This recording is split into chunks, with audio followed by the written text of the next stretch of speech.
I want to talk about the future. I want to talk about what we do and how we do it and where we do it and why it's different and why it's changed, and then ultimately what you can do about it. 25% of us in the room are in that more visionary, entrepreneurial, forward-thinking mode, and we need to shift that, if you like, in terms of our thinking, our attitude, our behavior, to make all of this happen, because it's us that make the difference. We are seeing a massive change in where we are in the world and where the economy is and how we perform and how we operate and what culture we live in, and that is changing so much of the way things work. Technology is completely changing what we do and how we do it, and that's the important thing about where we're at in our industries at any moment in time. We need to look at what technology would truly do to our business. We will have access to vast amounts of new data, and we have no idea how we'll use it yet, and that's really quite cool. It's all about innovation, doing things differently for some advantage that you're seeking, whatever that happens to be. And the second one is being more productive. The West needs to become more productive to compete with low-cost economies and emerging markets, and therefore tools and technology are one of the ways that we've always done it, and we always will do it for the foreseeable future. The lovely thing about change in the working environment is that whilst many people will find the jobs that they plan to pursue may disappear, there's lots of new jobs being created. And one aspect of that is many more people working from home, or at least working remotely. So 1 in 3 in the next 20 years or less will be working from home. And of course that means the new colleagues that are, if you like, sustainable colleagues, are those people around us wherever we live. We are not short of people. They are all over the place, and they are changing the way they do things in their countries. And that's going to have a huge impact, because we're not at the top of that curve yet. We're only 2/3 of the way up. The consequence of more people in more places with more money means we need more infrastructure if we do things the way we always have. If we look at Europe, our average age is 43. We're getting ready for a midlife crisis. In India, the average age is 25. They're just going to work. Who's got more energy, Europe or India? Aging is something we've all heard about, we all get, but broadly speaking, today, around about 10% of the world's population is over 60. But if you go forward to 2050 or thereabouts, we're going to be 20%. So we get from 700 million to 2 billion.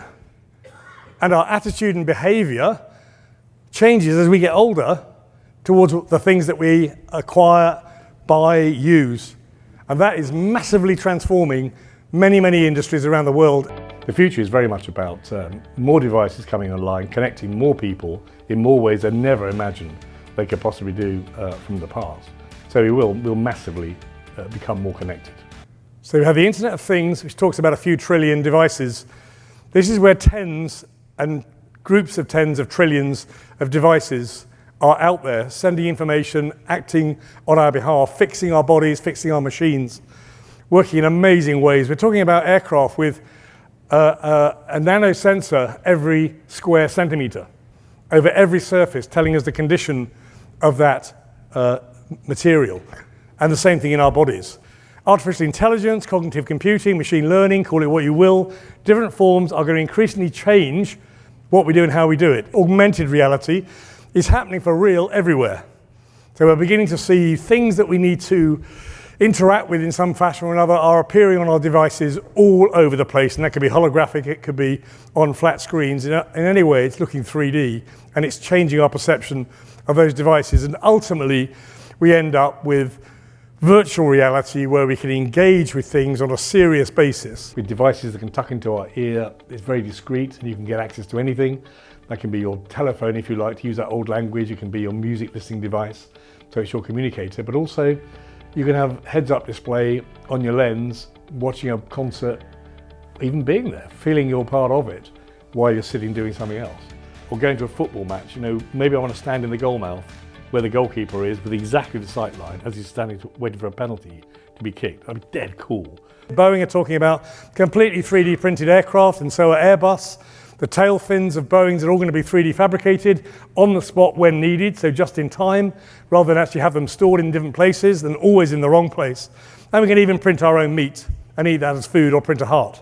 So 3D printing fabrication is not just a replacement, it's better often than mass manufacturing. Eventually we might say, I don't want my own vehicle. 80% of the time it sits in the driveway or in a car park doing nothing anyway. Why don't I just call up whatever I need to use when I use it? And that will become the norm. And the sharing economy is one of the fastest growing economies that the world's ever seen. Then of course you've got the Hyperloop, which is now in design for California, and they fly along on a bed of air, and they do about 700 miles an hour.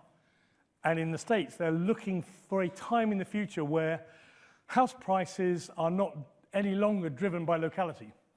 If you can go from New York to Philadelphia in 10 minutes, why don't you buy a house in Philadelphia? Screens will disappear because we haven't got enough indium in the world that we make them out of. So increasingly we'll have virtualized holograms who will interact with us in a very human way, and all technology that is a more human-like engagement is successful. Loads of kids are going to school now, wherever they are, and when they come out, they'll be doing jobs that don't exist. So you're going to have people like body part makers using 3D printers in all sorts of materials, creating new body parts for people. Go forward about 6 or 7 years with micro 3D printing, and you end up with organs being able to be produced that are made of the same biomass as the individual. Blockchain, okay, irrefutable ledger, it's out there, we can all do things differently, and increasingly, of course, we are going to. Every bank, every insurance company, every claim organization, every firm, every real estate firm are going to increasingly use these tools to make what they offer more reliable, cheaper, quicker, with more predictability than ever before. And we can do payments in new ways. With third parties we thought we'd never deal with. We can do smart contracts that we know who's been editing what we're offering and what state it's at any moment in time. And we can exchange properties in a heartbeat because we have the history of the ownership of that property and its condition. All of those things are things of the future, and they are beginning to come real. Don't think about the future beyond the next year or two, and to think where we should be in 5 years' time, and if we've got to join the real world, and if it's going to be that quick, I need to devote a lot more time to that. We focus an awful lot on short-termism, and one of the things I try to do, because I'm a coach and a mentor, is try and get people to think about what the future actually might look for them and to do some envisioning. So this was really good stuff for me. You can see those things coming, what he talks about. And I think it's very important to have those kind of events to make people aware on a constant basis that you have to adapt to changes really quickly. It's a good thing to look at, the future and take what the outcomes are of that and implement it really. So yeah, really useful event. So telling you what's coming isn't actually the issue. The issue is what can we do with the things that are already in front of us, or the things we already recognise? Because often we don't recognise them for what they truly are. It's the confluence of different things happening that really allow us to live differently, behave differently, and do things differently. So there's social change that impacts it, and technological change, and then we'll live differently, we'll behave differently, we'll consume differently, and the world will have changed. This revolution we're currently going through is around 3,000 times faster, or 3,000 times the impact, than the last industrial revolution. So there is a lot of change. It is going to transform what we do, and we've got to come to terms with how to deal with that. So first we do things differently, then the whole framework of what we're about changes, and ultimately we do different things. And if we can see that coming, if we can see the difference between the one and the other, then we've got a fighting chance of being successful in this next era. I want to leave you with a sense that there is a great deal changing. Not that there is necessarily doom and gloom, but there is a great deal changing. There's huge opportunity if we plan for it. So the future belongs to those who prepare for it today.